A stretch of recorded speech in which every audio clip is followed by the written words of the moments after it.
Zone లో ఉందనని, tiger zone లో ఉందనని మంత్రి, సారీ చెప్తున్నానని ఒక మంత్రి, ముఖ్యమంత్రి మౌనం, పవనానంద స్వాముల వారేమో అసలు ఆయన శాఖ కింద ఉన్నటువంటి ఆ ఆశ్రమానికి సంబంధించి ఒక్క మాట కూడా మాట్లాడకపోవటం వెనుక ఆంతర్యం ఏమిటి?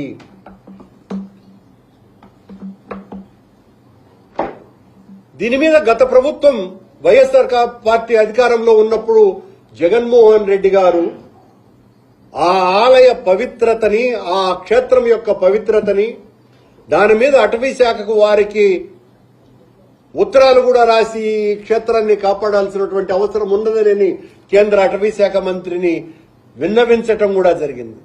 ఈ రోజున కేంద్ర ప్రభుత్వ అటవీ శాఖ ఏ రకమైనటువంటి ప్రకటనలు ఇవ్వకుండా, వాళ్ల ప్రమేయమే లేకుండా రాష్ట్ర ప్రభుత్వంలో ఉన్నటువంటి అటవీ శాఖ అధికారులు చంద్రబాబు నాయుడు గారి ప్రమేయం లేకుండా, సరే చంద్రబాబు నాయుడు గారికి సంబంధించిన విషయం కాదు అనుకుందాం, సాక్షాత్తు సనాతన ధర్మ పరిరక్షణకు నడుంబించినటువంటి మన స్వాముల వారి ఆదేశాలు లేకుండా దాన్ని కూల్చివేస్తారా? ఆయన కిందనే ఉంది కదా, ఆ శాఖ కిందనే ఉంది కదా. ఈ శాఖ కిందకు ఉన్నప్పటికీ కూడా మీరెందుకు దాన్ని అడ్డుకోలేకపోయినారు? అంటే పవనానంద స్వాముల వారు సనాతన ధర్మ పరిరక్షణ కోసమనే బిగించిన నడుమనని బొట్లు పెట్టడం, మెట్లు గడగటమే తప్ప ఆలయాలను రక్షించాలా అన్నటువంటి అసలు విషయాన్ని మర్చిపోయినాడు.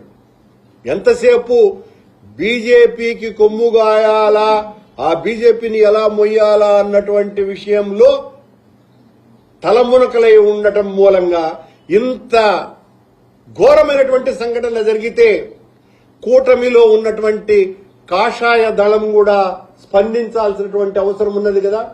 ఎందుకు స్పందించటం లేదు మీరు? ఇంత ఘోరం జరిగితే దీని వెనుక ఉన్నటువంటి దుష్ట శక్తులు ఏంటి? కాశీనాయన క్షేత్రం ఏమైనా దాన్ని కుల ప్రాతిపదికనేమైనా చూస్తున్నారా అన్నటువంటి అనుమానాలు కూడా భక్తులకందరికీ కలుగుతున్నాయి. అది ఆధ్యాత్మిక క్షేత్రమే కాదు అని ప్రకటించదలుచుకున్నారా అన్నటువంటి అనుమానాలు కూడా ఈ 4 రాష్ట్రాలలో ఉన్నటువంటి భక్తులకు కలిగి ఆవేదనకు గురవటం జరుగుతున్నది.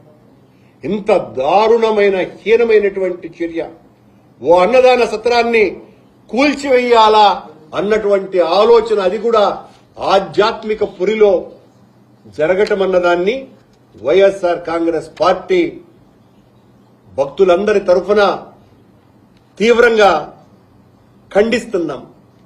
అలాగే ఆయన లోకేష్ గారు నిన్న మాట్లాడుతూ శవాల మీద పుట్టినటువంటి పార్టీ వైఎస్ఆర్ కాంగ్రెస్ పార్టీ అన్నటువంటి మాట, ఓ శవం మీద పుట్టింది, మరో శవం మీద అధికారంలోకి వచ్చింది అని ఓ అసభ్యకరమైనటువంటి మాటలు మాట్లాడినారు. బాధ్యతాయుతమైనటువంటి పదవిలో ఉండి మీరు ఆ మాట మాట్లాడితే మేము మాట్లాడాల్సి వస్తుంది. మీ పార్టీ అధికారంలోకి వచ్చింది, మీ తండ్రి ఒక శవాన్ని అడ్డు పెట్టుకుని సాక్షాత్తు దైవ సమానుడుగా వేలాది మంది, కోట్లాది మంది పూజించేటువంటి, అభిమానించేటువంటి ఎన్టీఆర్ గారి శవాన్ని అడ్డు పెట్టుకుని అధికారంలోకి నిలబడ్డది మీ పార్టీ అన్నటువంటి విషయాన్ని మరిచిపోవద్దని, ఆయన్ను మానసికంగా చంపి లాక్కున్నటువంటి అధికారం మీది.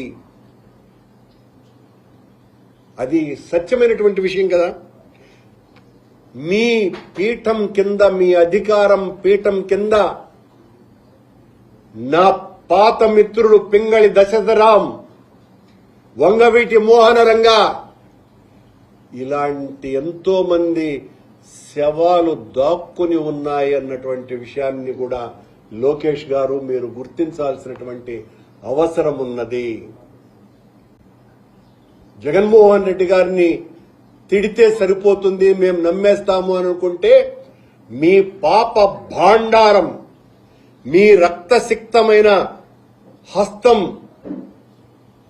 అది కబంధ హస్తం కంటే చాలా పెద్దది అన్నటువంటి విషయాన్ని గుర్తు చేస్తున్నాం ఈ సందర్భంగా.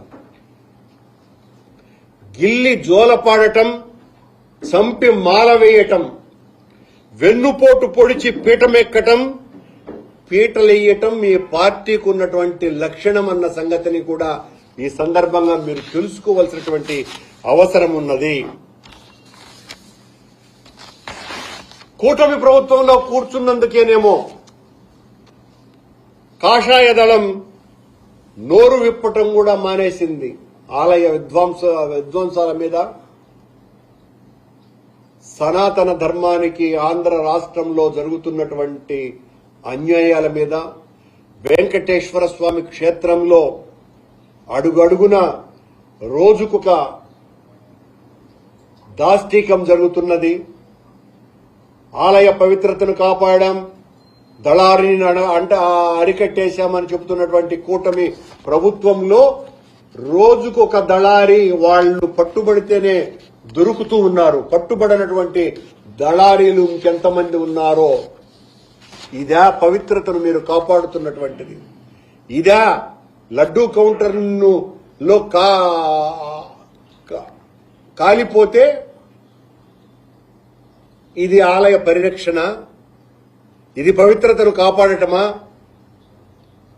నిన్నేదో ఘనంగా మేము శ్రీవారి కళ్యాణం జరిపాము అమరావతి, మా ప్రభుత్వంలో ఇంత అద్భుతంగా మేము చేస్తాము అని చెప్తున్నటువంటి చంద్రబాబు నాయుడు గారికి ఒక సవినీయ విజ్ఞప్తి ఏమంటే, స్వామివారి శ్రీవారి కళ్యాణాలను ఆ రోజు మా ప్రియాతి ప్రియతమ నాయకుడు వైఎస్ రాజశేఖర్ రెడ్డి గారు ముఖ్యమంత్రిగా ఉన్నప్పుడు ఆయన ఆశీస్సులతో నేనే స్వామివారి కళ్యాణాలను బయటికి తీసుకొని వచ్చి వైభవోపేతంగా జరుపుతూ భక్తులనందరినీ కూడా ఒక పెద్ద ఆధ్యాత్మిక మునకలో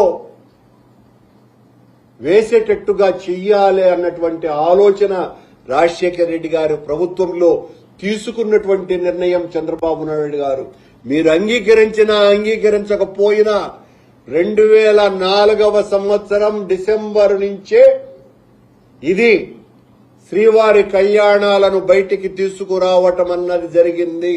నేను బోర్డు మెంబర్గా ఉన్నప్పుడు నా ఆలోచనతో ఆ రోజు బోర్డులో చర్చించి మొట్టమొదట సూళ్లూరుపేట దళితవాడలో శ్రీవారి కళ్యాణాన్ని నిర్వహించి ఆ తర్వాత నేను చైర్మన్ అయిన తర్వాత కొన్ని పదుల చోట్ల ఈ శ్రీవారి కళ్యాణ వైభవాన్ని అత్యద్భుతంగా నిర్వహించినామన్న సంగతిని గుర్తు చేస్తున్నా.